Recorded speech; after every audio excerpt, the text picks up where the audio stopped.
Hello and welcome to this video for Introduction to Philosophy Week 2, where we're looking at modern and contemporary theories of the soul.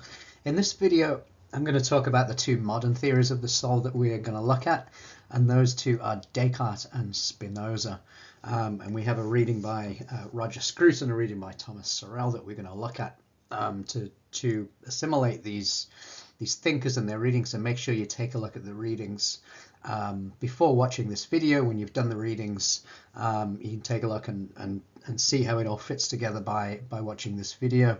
And there's another video which will deal with the dual process theory as well, which we are also looking at this week. So Descartes lived from 1596 to 1650. And he was famous for his work in philosophy, science, and mathematics. He lived in the Dutch Republic, which was a very important naval power at the time.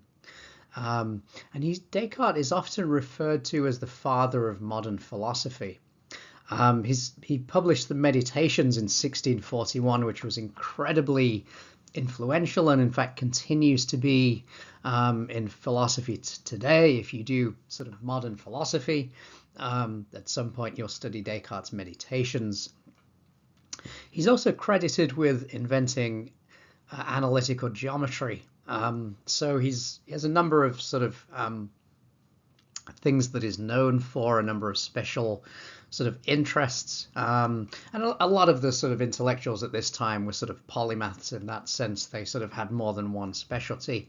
This sort of specialization wasn't as sort of defined and sort of differentiated as we think of it today. So we're going to have a look specifically at Descartes' mind-body dualism, his view that mind and body represent separate substances. Firstly, though, let's take a look at Descartes' rejection of Aristotle and scholastic science. And we talked about this. We talked about Aristotle's idea of form and matter, and the sort of substance theory that he uses in De Anima when he distinguishes the souls of animals, the souls of plants and humans, and he uses this idea of form and form imposed upon matter. And let's take a look. We see this quote from Descartes in his book The World, chapter 2.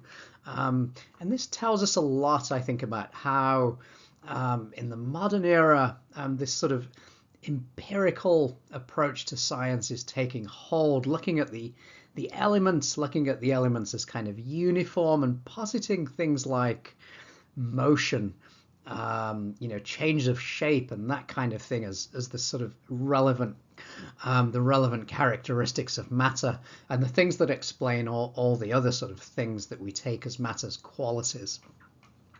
So here's what Descartes says, and here's the quote.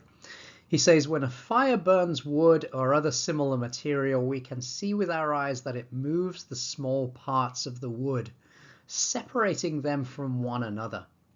Someone else may, if he wishes, imagine the form of fire," obviously a reference to Aristotle here, and the Aristotelian scholastic science, "the quality of heat and the action of burning to be very different things in the wood. For my part, I am afraid of going astray if I suppose there to be in the wood anything more than what I see must necessarily be there. For you can posit fire and heat in the wood and make it burn as much as you please, provided only that you grant me that there is some power that violently removes its more subtle parts and separates them from the grosser parts. I consider that this alone will be able to bring about all those changes that we observe when the wood burns."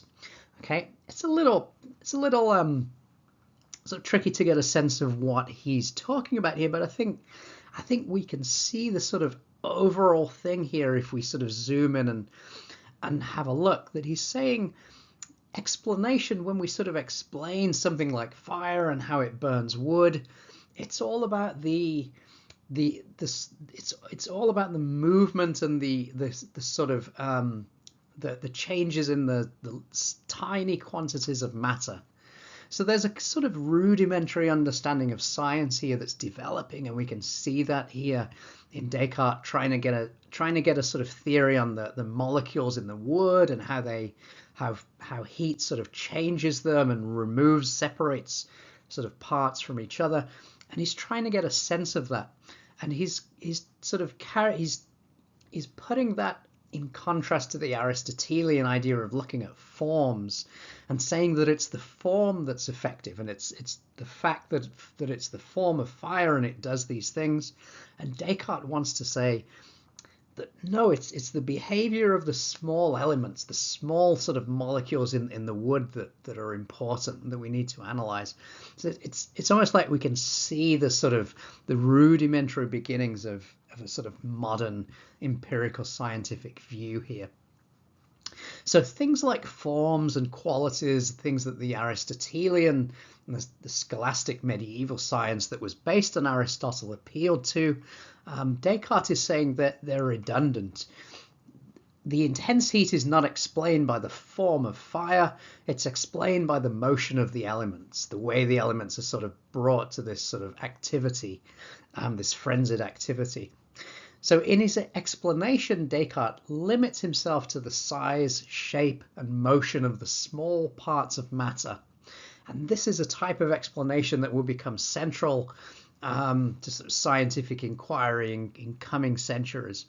Appeal to forms, Descartes thinks, short-circuits the work of explanation by saying that the form can cause the effect in question. And this view was later ridiculed. It's like saying that the thing has a kind of, why is it hot? Because it has a sort of heating property within it that makes it hot. And so the new sort of thinkers are looking for a way of understanding the process that gets into the elements and how they work. And although their understanding of the elements of scientific explanation was rudimentary, we can see how this is shifting science to a different kind of explanatory approach.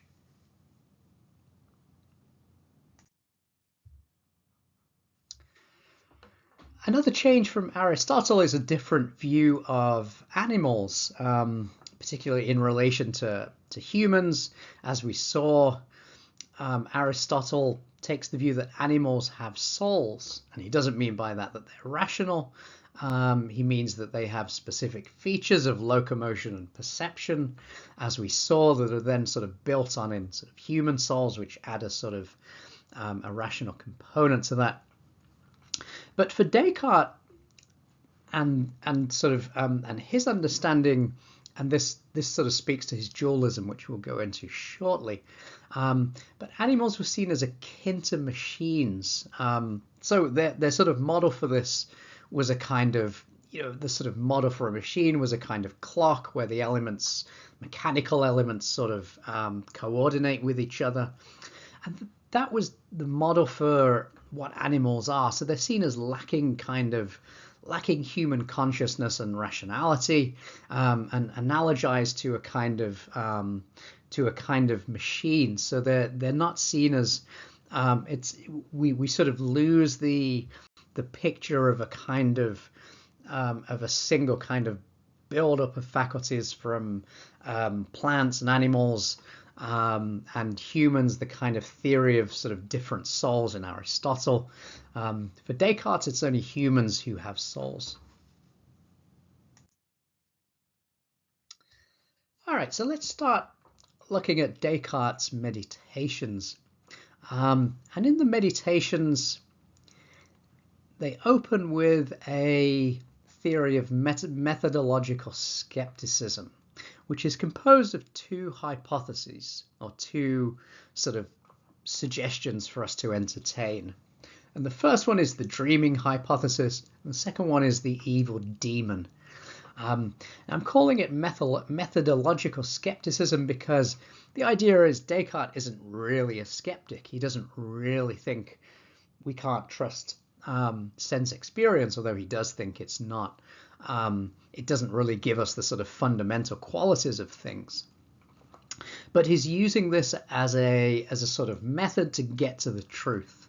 So he's kind of stripping away everything that can be doubted, everything that has a doubt potentially attached to it, so he can find something that is certain, that is absolutely true. And he starts with this hypothesis of dreaming. And the idea here is that there is nothing in the experience of being asleep or awake which tells us which is which. So notice the scope of this idea, right? It means everything our senses tell us is subject to doubt, because we might be dreaming when we think we're awake. So at any moment, our sort of whatever our senses are telling us, whatever we're getting from our perception, from our hearing, from our sense of touch, is open to doubt, because we could be dreaming. But what about such things as matter, shape, number, space, time, and these, what Descartes calls other more universal things? Well, here, even if we're doubting our senses, we still have things like number, we still have things like shape, right? And that's going to be true even if the shape is an illusion. It's still a shape of a certain kind, right? So can we be brought to doubt those things? And that's where Descartes introduces this idea of the powerful demon, the evil demon who is making him believe what is not true. So the evil demon's making him believe in sort of, numbers that sort of additions that aren't true, shapes that aren't real, etc. So the criticism of sense-based beliefs that we see here is all-encompassing, and it's part of Descartes' rationalism. Elementary truths of mathematics and physics for Descartes are known by the light of nature alone, not by our senses. And that's a sort of famous part of Descartes' thinking, this inauguration of an idea of rationalism, that we know things by reason, by using our minds, that we know that we cannot know from nature, or we cannot know from using our senses.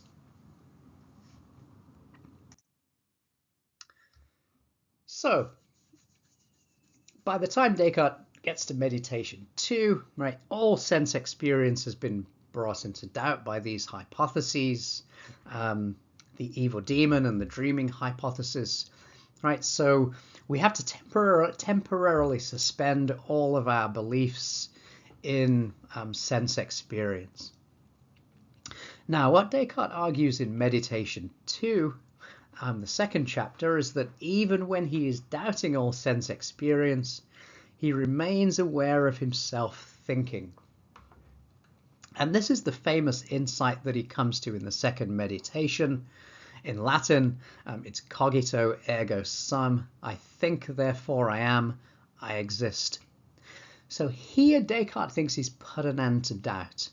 And the basic thing is that he thinks even when he is doubting his senses, he is doubting. He is aware of himself doubting, and so he must be aware of himself having mental activity. When he says, I think, therefore I am, I exist, what he means is he's aware of himself as a thinking thing, a res cogitans, as Descartes says in Latin, a thinking entity, not an entity with a sort of physical body and sort of and other things which we can know by sensation, but simply an entity which thinks, right? Because that's the thing that can't be doubted. Even when we're doubting, we're thinking. So this puts an end to doubt. But it's only when he establishes the proof of God in the third meditation that he can put doubts about mathematics, physics, and the world of the senses to rest, because God wouldn't possibly try and deceive us. We don't need to worry too much about that proof and that sort of the final sort of overcoming of doubt. But we can see here the essence of Descartes' dualism, right? The two things are distinguished. He establishes his essence as a thinking thing, but not a flesh and blood person with a body. So for Descartes, the sense of himself as thinking is more real. Here it has more veracity than the sense of himself as a flesh and blood person with a body. That only comes in later, once we've guaranteed mathematics and physics and so on, right? So it's this idea that I exist as a thinking thing that is the essence of Descartes' dualism. So we're made up of two substances, a thinking substance, res cogitans, and a material substance, res extensa, or we could equally say an extended substance. And the idea here is that it's a substance extended in space. And as we'll see, Descartes takes that to be the central property of the material world, that it consists of things that are extended in space. In other words, things we can measure, things we can sort of view how they move, things we can sort of judge their motion. So it's the material things taking up space, and the way they kind of move in that space that is essential to the idea of extension or material substance. So there's a dualism between the mental and the material for Descartes. They are entirely different substances. But somehow, and this will turn out to be an issue, they must somehow interact with each other. Now, let's take a look at this example of a piece of wax that Descartes sort of looks at here and takes up in the Meditations.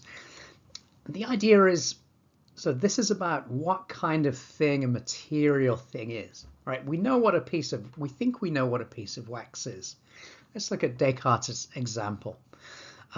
So he says, let us take this piece of wax. Its color, its figure, its size are apparent. It is hard, cold, easily handled, and if you strike it with a finger, it will emit a sound. So it's the sensory properties here we can see. It's the things we can pick out with our senses, right? That's how we identify the wax. But we've seen Descartes arguing that those are not the most essential properties of things. Okay, so here's what happens next. He says, but notice that while I speak and approach the fire, which is hot, what remained of the taste is exhaled, the smell evaporates, the color alters, the figure is destroyed, the size increases, it becomes liquid, it heats, scarcely can one handle it, and when one strikes it, no sound is emitted. Does the same wax remain after the change? We must confess that it remains, none would judge otherwise. What then did I know so distinctly in this piece of wax? It could certainly be nothing of all that the senses brought to my notice, since all these things which fall under taste, smell, sight, touch, and hearing are found to be changed, and yet the same wax remains. So what we see in this example is Descartes' belief that the sensory qualities of an object are not part of its nature or essence. Right, the piece of wax can lose all of its sensory qualities, its shape, its smell, its appearance, and it can still be the same piece of wax.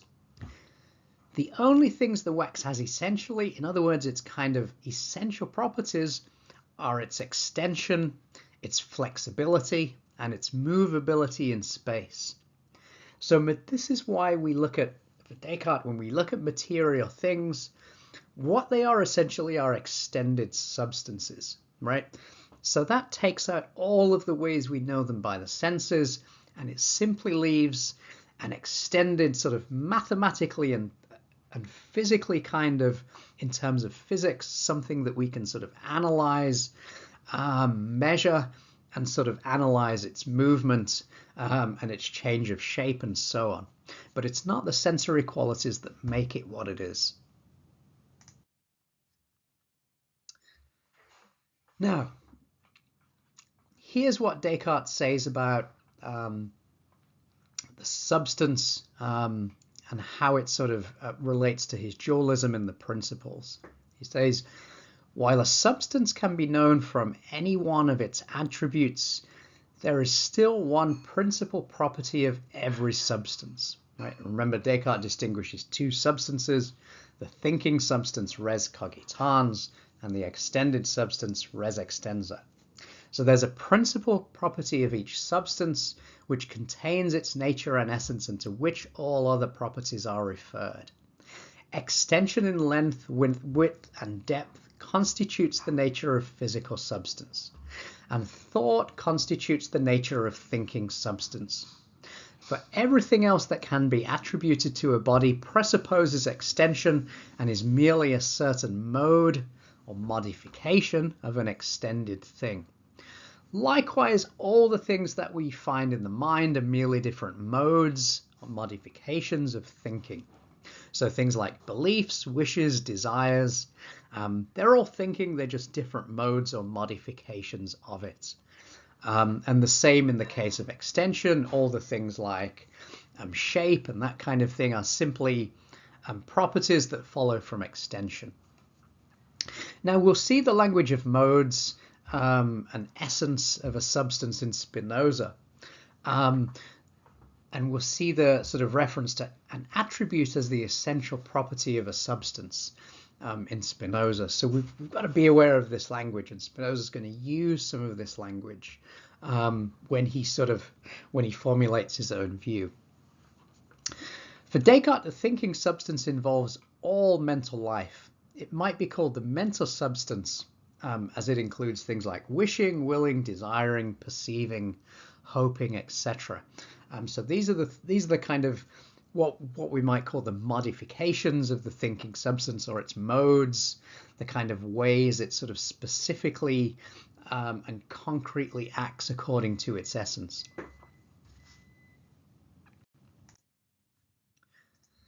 Now, so one of the key questions that was asked to Descartes from the beginning, and one he sort of struggled with, was the question of how do the two substances interact?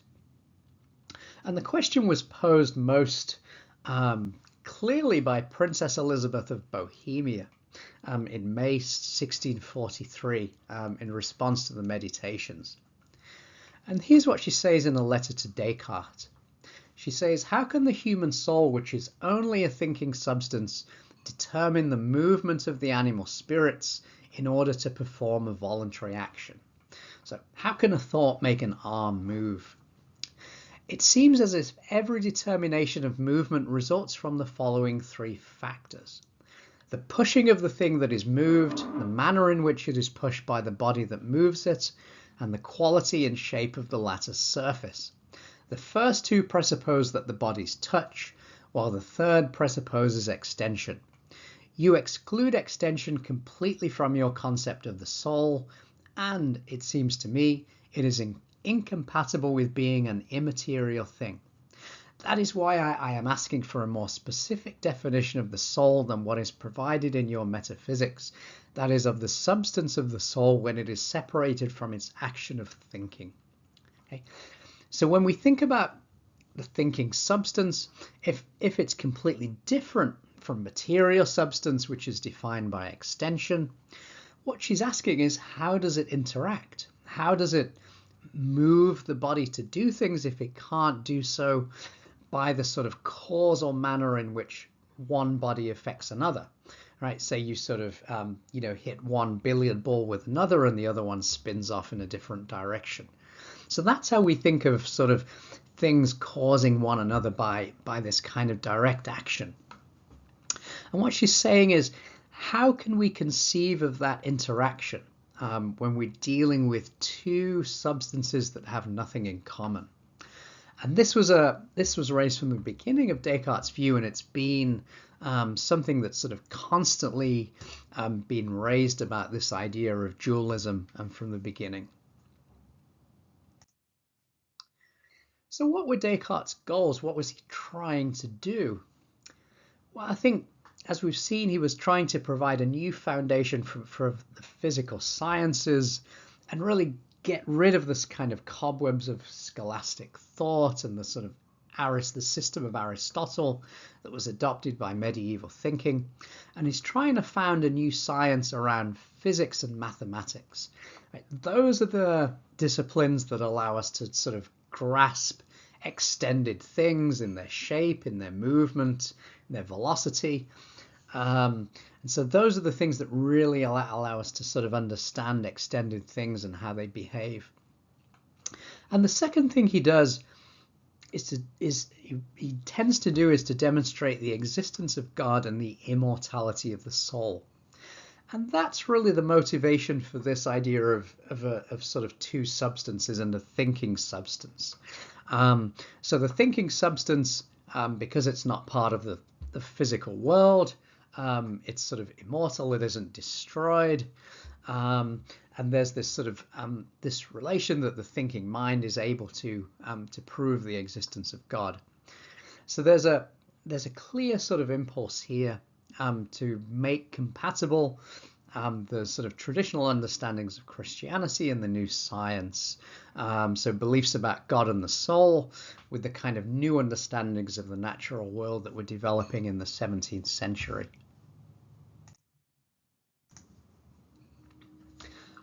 Okay, now let's turn to look at Spinoza. Spinoza was born in 1632 and died in 1677, and like Descartes, he also lived in the Dutch Republic. He was born into the Portuguese Jewish community of Amsterdam. They'd fled from Portugal during the persecution of Jews in the 15th century and moved to Amsterdam. And it was a comparatively sort of open and free society at the time, which is why they were able to sort of settle there and make a home there.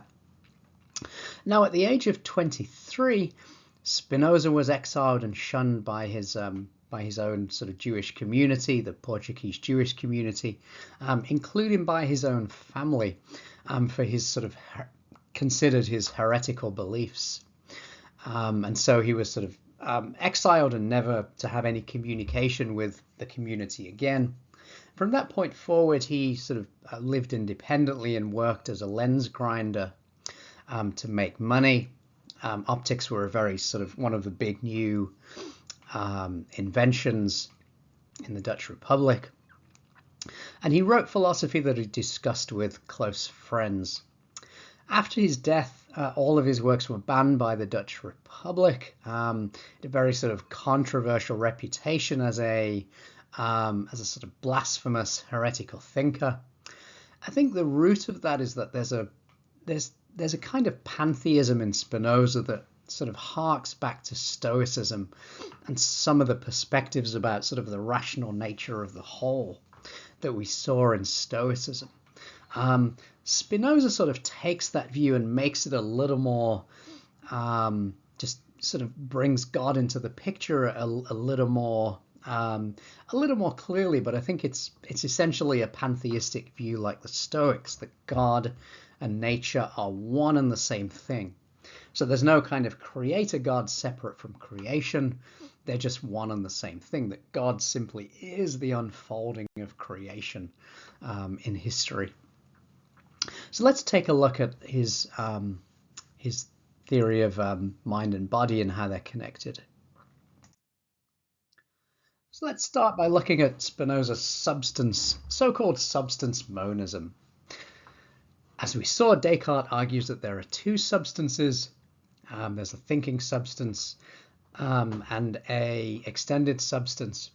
For God, the whole universe is made of one. For Spinoza, the whole universe is made of one substance, which can be referred to as God, or can also be called nature. A substance can be understood without reference to anything external, and that's really the definition of substance. It is the cause of itself.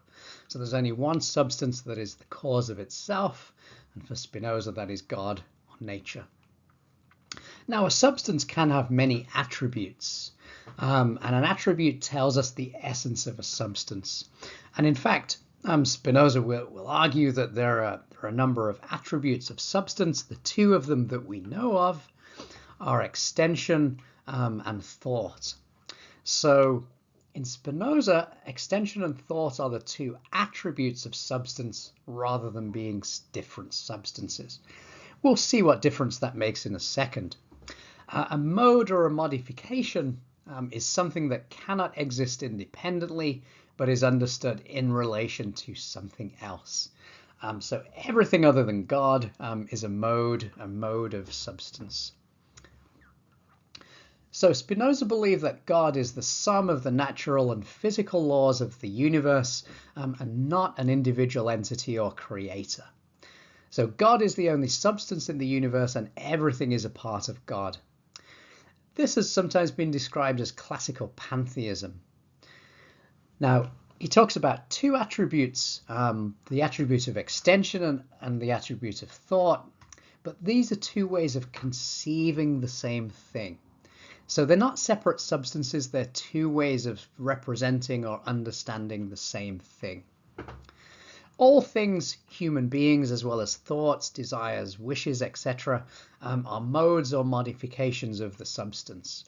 So a human being is not self-caused, for example, but relies on other things to bring it into being and sustain it in being. And that's what a mode is. It's caused, brought about by other things.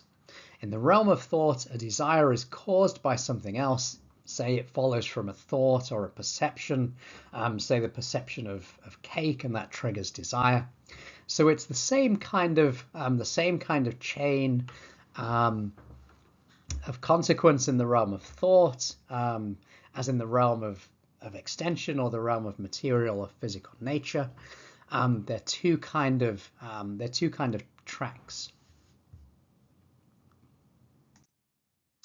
So this takes us to the essence of Spinoza's parallelism. And his sort of view of the relation of mind and body is sort of described as this parallel theory, this psychoparallelism. And the basic idea is that mental terms and physical or natural science terms are two ways of conceiving the same thing. So they're not like Descartes' separate substances that can causally interact. They're like two ways of conceiving or understanding the same happening, the same thing. So mind is substance conceived under the attribute of thought, and body is substance conceived under the attribute of extension. And those two things are simply two ways of looking at the same thing. So when something happens in our body, or when we have a thought, those are two ways of expressing the same event. A nice analogy here that Scruton uses in the reading is to think of a musical performance. So when we think of a musical performance, it can be described in two different ways. Firstly, we can sort of describe it in a sort of physical or perhaps natural scientific way as a relation among the sounds. A physicist might describe it in terms of different wavelengths and how the notes are related, how they sort of the sort of differences between them, the sort of spikes between them. And so we can describe the sound in physical terms. But we can also interpret a piece of music, and we can think of it in terms of how it makes us feel and how it speaks to us. This is the meaning of the music, what it means for us. Now, the meaning is, of course, not separate from the sounds. They're the same thing expressed in different ways, right? So we can, the sort of meaning and the sounds are just capturing the same thing, right? When we tell us it makes us sad, there's a kind of physical component to that in terms of the relationship between the sounds. They're two ways of capturing the same thing. So can we think of the mental and the physical in those terms, right? So think of something like anger. Right, we can describe it in physical terms. When we get angry, there's a kind of physical reaction. Our face becomes warmer, perhaps. There's a kind of, there's a heating up. There are physical changes. Some hormones are released in our bodies that sort of prepare us for action. But we can also describe anger in terms of how it makes us feel, right? What the sort of feeling is, the sort of tone of feeling associated with it. So we can describe it again in a sort of physical term, the kind of physical reactions in our body, or in sort of mental terms, in terms of how it makes us feel. And these two might be, if we think in Spinoza's terms, we might think of them as sort of parallel tracks, right? We're describing the same thing in different ways. So this is how we might think of the mental and the physical and the relation between them, not as interacting with each other as in Descartes, but in Spinoza here as two different ways of conceiving the same thing. So according to this idea of parallelism, relations between ideas correspond to relations in reality. So let's take a simple causal relation, right? A leads to B, right? When A exists, it causes B to come into being. So let's say that A is the work of the axe, sort of chopping the tree, and B is the felling of the tree, or the falling of the tree due to the chopping of the axe. So B is the event that is caused by A. So in physical terms, we can say A causes B, right? The specific changes in the composition of the tree due to the motion of the axe lead it to become unstable and fall. So we can talk about the sort of physical nature, how that changes and how that causes the event B, the falling of the tree, to happen. In mental terms, we can say something like A explains B. So the fact of swinging the axe into the tree explains why the tree falls. We know what happens when we swing an axe into the tree. We know how it sort of takes out pieces of the tree and causes it to become unstable. So in terms of explanation, we can see how the swinging of the axe explains the tree. So causation, the physical terms, and explanation, the kind of mental equivalent, are two ways of looking at the same thing.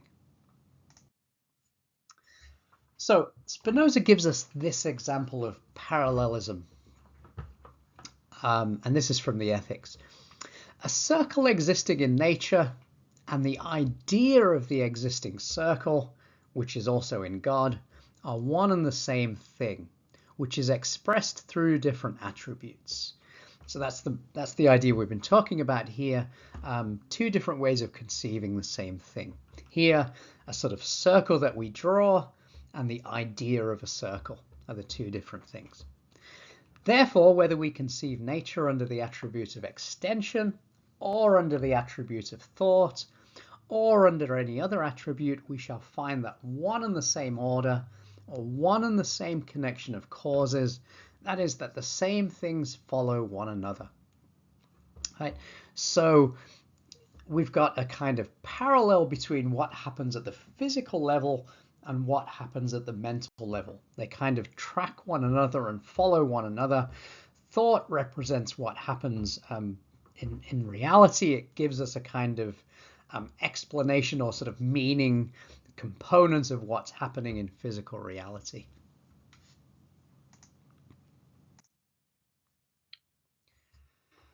So, is Spinoza's view of the mind-body relationship more successful than Descartes? What would it mean to say that it was more successful? This idea that thoughts and mental events are accompaniments to physical processes. Is it a more successful view because it does away with the idea of interaction, which, as we saw, is problematic when we think of mental events that are sort of substantially different or part of a different substance interacting with physical events? So we can think of it like this for Spinoza, that a desire to eat is the thought equivalent of a physical process taking place in the intestines, in the brain, when our stomach is sending signals to our brain that it's empty, that we need to eat, we need energy. Maybe our muscles are also sending those signals. So there's a physical process taking place, and this is manifested as a desire to eat. It's manifested in thought as this desire, as this sense that we want to eat. So we might think of thoughts and mental events as accompaniments to physical processes. In fact, we might think of thoughts and mental events in terms of, consciousness might be a better word for that, as a sort of more encompassing view. All mental events have this property of being conscious to us. So it's whatever we are conscious of. In this case, we're conscious of a desire to eat. So this avoids the problems of dualism and how to explain the interaction of mind and body, because for Spinoza, they don't interact. They simply run on two parallel tracks. So the mind is the idea of the body, Spinoza says. The mind is the idea of the body. And this doesn't mean that the only object a human mind can represent is its own body. It means that the mind represents things on the basis of their relationship to the body. So it's the way things affect the body that are represented by the mind. So what we see or what we hear is as much a function of the state of our own body as of the object itself. Right? When we see something, it's mixed with our fears, with our desires, with our expectations, with our previous kind of encounters with the object.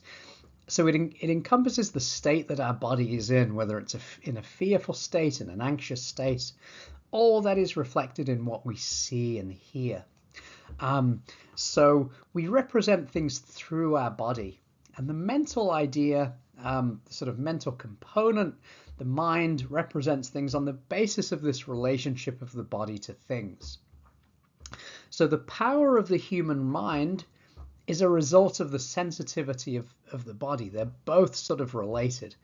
Its exposure, the way the human body is exposed to so much sensory information and the capacity to process it is what gives the human mind this power to explore so many things and to be able to know so many things. And this is why we are often mistaken or in error in our judgments of external things, Spinoza assumes. It's because we can only represent external things through the state of our own body. So what gets sort of mixed up in there is our own sort of fears and anxieties and expectations and wishes and everything else.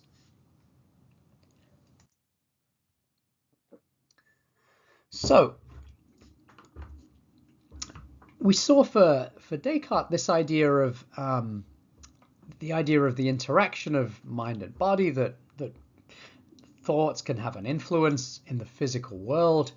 And for Descartes, free will exists, that humans have this ability to make free choices. And Descartes thought that was very important because it means that humans are in fact responsible for their choices and also responsible for their errors. So God doesn't deceive them. Human beings deceive themselves through their capacity for free will. Now, Spinoza denies the idea of free will entirely. And in fact, if we think about it, we might expect that to be the case, given what we've heard about his view of mind and body, and the fact that mind and thoughts and consciousness are really just a kind of separate track, but they don't sort of interact with our body in the physical world. So Spinoza says in the mind there is no absolute or free will, but the mind is determined to will this or that by a cause which is also determined by another, and this again by another, and so to infinity. So like all other finite modes, the actions of the human mind must be caused by prior actions and events.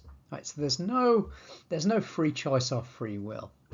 Spinoza says in the Ethics that, for instance, men are mistaken in thinking themselves free. Their opinion is made up of consciousness of their own actions and ignorance of the causes by which they are conditioned. And in fact, for Spinoza, free will is it's not something we need to worry about in the metaphysical sense. It's not so important.